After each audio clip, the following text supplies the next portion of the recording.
Hey, it's Sloan here. It's the big one, 700 WLW. As a guy who owns guns and shoots often, I am about the biggest Second Amendment supporter I think you can get. Probably, and I think you have to be partially on talk radio. I get that whole thing. The thing I don't understand are some of these groups. Okay, and I have a concealed carry permit. My wife has concealed carry permit. I fortunately have never and hope never to use my concealed carry weapons permit in the act of stopping someone from the act of a felony in my person or someone around me. But you never know. I guess that's why you have these things. And one of the aspects that always leaves me scratching my head is because we have this. It's kind of, I don't know if it's confusing law, but we have open carry. You can legally open carry your weapon with you. However, if you have concealed carry, many places don't allow you to have concealed carry, which is kind of a funny thing. The gun you can't see is illegal to bring in some places. The gun you can see is legal to bring in some places. It just, the whole thing seems silly. I bring this up because there is a change.org petition, which you can view on my blog, and if you want to sign it, it's there at 700WLW.com, that is calling for Donald Trump and the Republicans at their convention in July in Cleveland to allow the open carry of guns inside the arena there at Quicken Loans Arena in Cleveland. And there are signs up that strictly forbids the carry of firearms on the premises. And they said, look, you know what? We're the Republican National Convention, very pro-gun. It's a direct affront to the Second Amendment and puts all the attendees at risk right now. They have about 40 or 50,000 signees to this thing. Joining me on 700 WLW to discuss it is the prominent Second Amendment attorney, Michelle Byington. She's out of Texas and joins us this morning on the Scott Sloan Show. Michelle, how you doing? Everything is good here in Ohio. As you would expect. Weather's good. People are friendly here. Let's start with this. First of all, I would think that the United States Secret Service probably has a lot to say about attendees to the convention bringing guns into a venue where presidential candidates will be speaking. You're probably right on that one. I think at the end of the day, Michelle, the Secret Service is going to go, that's not happening. Yeah, I think you're exactly right on that. However, I don't have the luxury of having a Secret Service agent to follow me around everywhere I go, so the only way I can protect myself is with a handgun. Oh, yeah. I mean, for most of it, too, here. And, that's the idea, is that I get kind of what they're doing, and as a Second Amendment person myself, I support this. The problem, you tell me, Texans, you've got a different attitude about guns, I think, that even we do here in Ohio, and even in Southwest Ohio, and that is this. Americans for Responsible Open Carry. I don't know if these are the groups, but these are the people that will parade around with their long guns and parade around with their AR-15s and the like. And, as someone who realizes not everyone is gun-friendly, there are people who are scared and intimidated by guns. And if that's you and you don't want to have one in your house or your person, I respect that. I don't want to push my stuff on you. But the thing that bothers me is you've got the people walking around openly with the long guns. It really doesn't help the cause, does it? Or do you disagree with me? Well, it goes back to, we can look to the First Amendment on this issue, kind of. I get it. The old saying of, I don't like what you're saying, I don't agree with what you have to say, but I support your right to say it. And I think the same thing goes with the Second Amendment. Do I parade around Houston, Texas with my AR-15 slung across my back? Absolutely not. Do I keep it concealed in my nice purse? I absolutely do. So whether I agree... How big is your purse if you got an AR-15 in there? It's a Glock 17. Oh, okay, you got a Glock. I was going to say, that's a hell of a purse. That's more like luggage, isn't it? No, it's just a nice little female bag. Okay, I know the big purses and big glasses are trendy. I was just asking, Michelle. But that's kind of how I feel about it. Am I going to do it? Absolutely not. But I support your right to. Yeah, me too, and I get that thing. And I think that's the thing that bothers me of the open carry proponents is they're just so active of adamant as because I can do it, I'm going to do it. But to me, it helps undermine that second. You're picking a fight when you don't have to. I rather go the concealed carry route, and that way it's a force multiplier. You don't know who's carrying, and you don't know who's going to pull a weapon out in defense when that event occurs. I'd rather have. Quite honestly, I'd rather have 50 people with concealed carry permits than 100 people with carrying long guns across their back. I think most people agree with you on that subject for sure. And what people need to realize is when they are doing these rallies, they have the tendency to turn people off of guns, and it will maybe just solidify their anti-gun opinion. Yeah. But at the end of the day, you know what? We've got the First Amendment, we got the Second Amendment. knock yourself out if that's what you want to do. And the other thing too is, I think, and they proclaim, they're pro law enforcement, which they are. Is that what a burden it puts on law enforcement? Because if you saw someone walking into a store with a gun strapped across their back, a long gun, you're going to have 100 people calling 911, flipping out because of terrorism, and I think it diverts valuable resources in cases like that. It might. So here in Texas, we just passed open carry. It came to effect on January 1st. And you would be surprised. Very few people have started open carrying. And as a matter of fact, I had dinner with some law enforcement friends not too long ago, and they asked if I was carrying. And I said, well, no, I'd been at the courthouse all day. Right. They chewed me up and down for not having my handgun on me.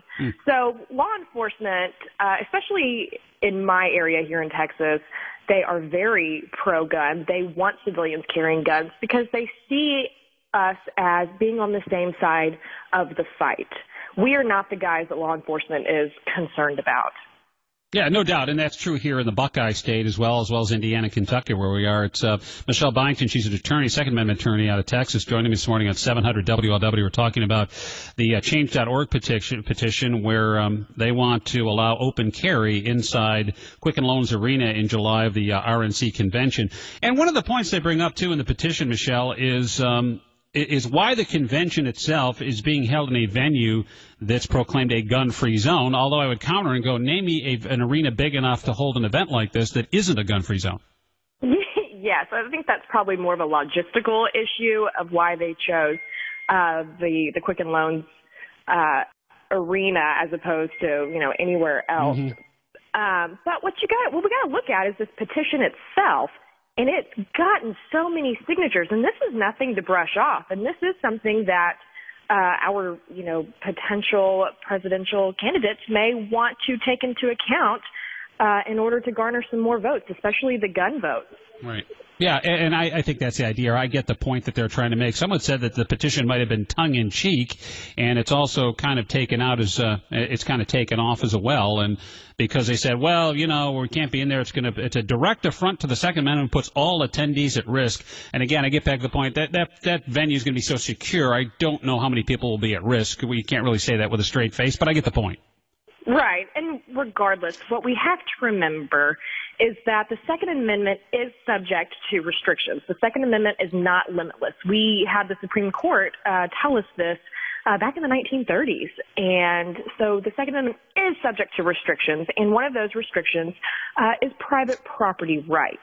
And if a private property owner does not want handguns being carried onto their premises, we have to respect that. And that is because the Supreme Court has told us, whether we agree or not, that the Second Amendment is subject to restrictions. I have a problem with that, and here's why. First of all, how is the owner of a store going to know what exactly is on my person? For example, you in your purse, in your sensible Michael Kors bag, presumably, Michelle, is that in your bag? You may have a gun in there, but I don't know. You may have a syringe. You may have a crack pipe. You may have some marijuana. You may have some bunch of prescription pills that's not yours. You may have different things in there. Is it the right of the business owner to know what is on your person that is not visible? And I would say no. You're absolutely right. A store owner does not have the authority to stop and search your person. Only law enforcement has that, and even law enforcement, they are restricted by our Fourth Amendment rights. So no, a property owner can't stop me, pull open my Michael Kors bag and see my beautiful Glock 17 sitting there. They don't have that right. Right. However, what they do have the right to do is ask you, and it's up to you whether you answer truthfully or not. Is it none of your damn business? That would probably be the majority. How about a big 5-pound bag of STFU? Oh, that's what I would say. Or a 5-pound bag of I'll take my money elsewhere. Yeah, right. Well, and here's the thing: is when I carry, I don't always carry, but when I do, I sound like the most interesting man in the world. But when I do carry, I take it to places I'm not supposed to: movie theaters, church, anything like that. Is because that's where the shootings are. School campuses. Exactly right. I'm carrying in places where I could go to jail, but you know what? I could always feign I'm stupid and say I forgot. I don't think too many cops are going to sweat you. I'm going to make sure that my weapon is not going to fall out of my pants pocket either or stick out or anything like that. It's secured on me. It's concealed. It's nobody's business but mine if I bring that in an environment, because I know I'm not the guy that's going to go hold the place up or start randomly shooting individuals. It's the dumbest law ever. Open carry, I could walk in your business. It's not a problem. I conceal carry. The one you can't see is the problem. It's a dumbass law. I agree. But if you try to put common sense into the law, that's your first mistake. Right. Yeah, that indeed, Michelle, is the problem. Let me run a scenario through you here because you're up on these things, Michelle. And we had the story. I had this last hour and kind of flew under the radar until I started talking about it here. And we're trying maybe for 11 to get the sheriff or maybe the gun store owner on. And that is this. Down in, we're I don't know, a couple hours away from Athens here at the not the Ohio State University, but Ohio University. And there's this young man, James Howard, shows up to a gun shop, tries to buy a gun. The owner of the gun store starts talking to the young man. He passes the background check, and he indicated that he was going to do some harm to either people or maybe on the Ohio University campus with the guns he was looking at buying. And the gun store owner said, listen, I'm not going to sell you the gun. I got a bad feeling about this. So the kid got mad. He left. He later came back. The owner locked the door. He loaded his guns, called 911. Sheriffs arrested him later at a Walmart nearby Logan, Ohio. The sheriff of Hocking County said, from what I know of the circumstances, I believe he did prevent a mass shooting that was probably going to occur at the Ohio University in Athens. He had an enormous amount of ammunition he was going to purchase, shotgun shells, .22 caliber rifle ammo, and when they caught him at Walmart, he was buying survival gear. So another school shooting, another tragedy possibly averted here. But here's the thing that I'm hung up on, Michelle, is this guy passed the background check. And you got people like Hillary Clinton clamoring for stricter background checks. What background check is going to prevent that from happening? Zero.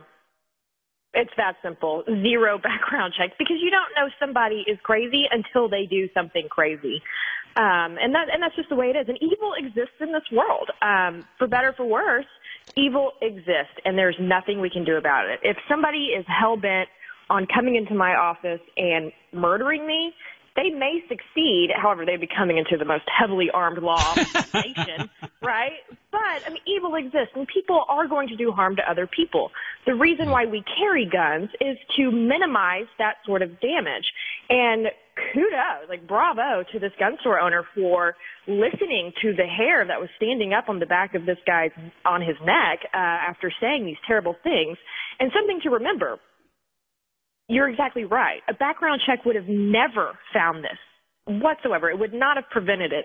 Well, because he passed the background check, and yet he's talking all this crazy. And it's a self-admission in that, and you've filled out many of these applications when you buy a weapon. I have, too. Many people listening have, and that is, have you ever been convicted of a felony? Are you crazy? And the thing with crazy people is they think everyone else is crazy. They think they're the normal ones. Yes, and differential for myself. I know I'm crazy, and I'll tell you I'm crazy. But not enough to get you, not to get you on the watch list, though. Crazy. It'd be crazy, no. Good crazy. I'm still on the I can fly list. Okay, right, exactly. Crazy is a different thing. Absolutely. But what we have to remember is it is already against the law to transfer a firearm to someone who you know is going to go and commit a crime with that firearm. In San Bernardino, for example, right? Exactly. These laws are already on the books. The answer is not more laws. The answer is being vigilant. That's the answer. I don't know any responsible gun owner. I don't know any irresponsible gun owners, but responsible gun owners I know want the same thing we all want. I don't want people who are mentally imbalanced and incompetent from getting a gun. I don't want a terrorist or a robber or a felon, convicted felon, from getting a gun. I don't want a little kid getting a hold of a gun. I want responsible people having the guns. And I can't figure out how a background check would separate the responsible from the irresponsible.